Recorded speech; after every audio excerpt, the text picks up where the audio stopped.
Hi everyone.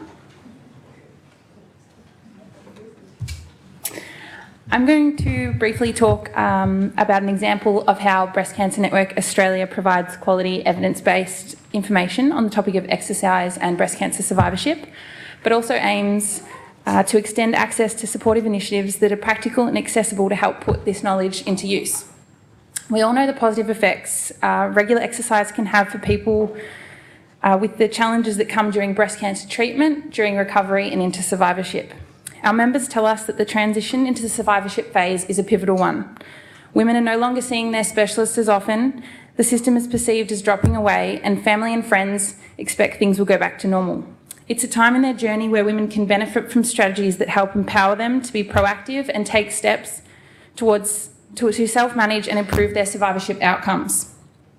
Despite the research and evidence supporting the benefits of regular exercise, 70% of breast cancer survivors do not achieve current physical activity recommendations.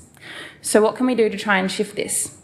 Research shows walking is an adaptable, inexpensive and effective form of physical activity that has been shown to improve quality of life, physical functioning and fatigue.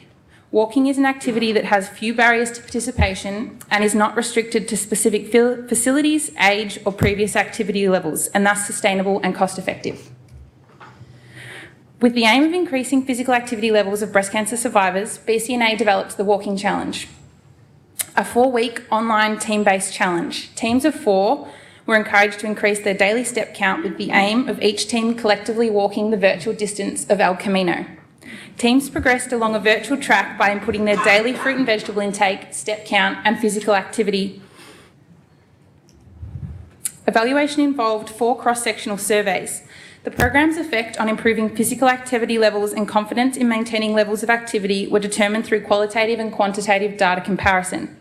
Further analysis determined the program's accessibility and participant satisfaction.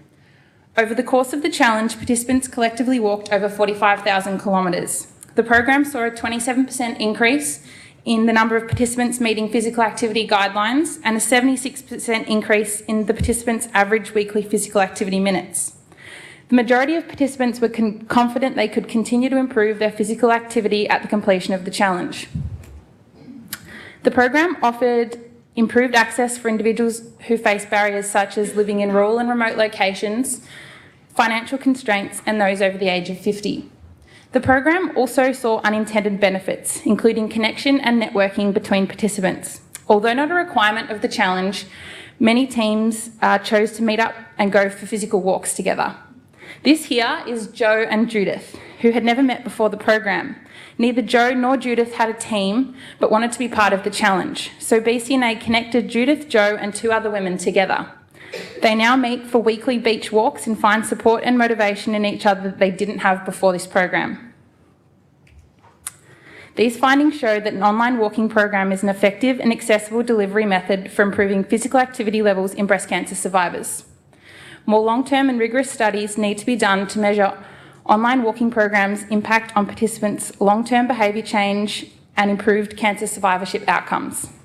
BCNA hopes to deliver a similar program in 2018, widening invitation participation to the broader membership of 120,000 members. Thank you.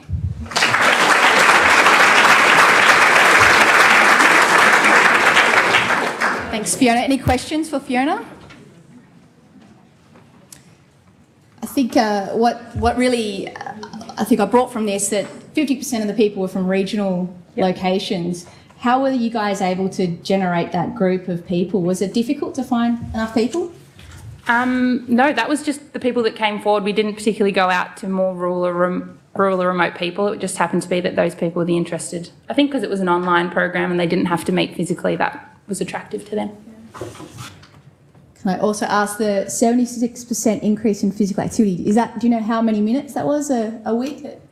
Not off the top of my head, no. Stay tuned. Fiona can get back to you. One quick question.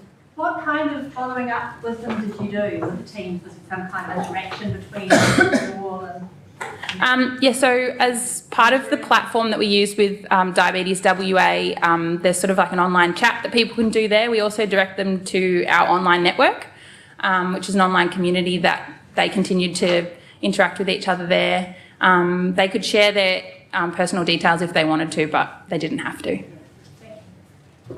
Thanks very much, Fiona.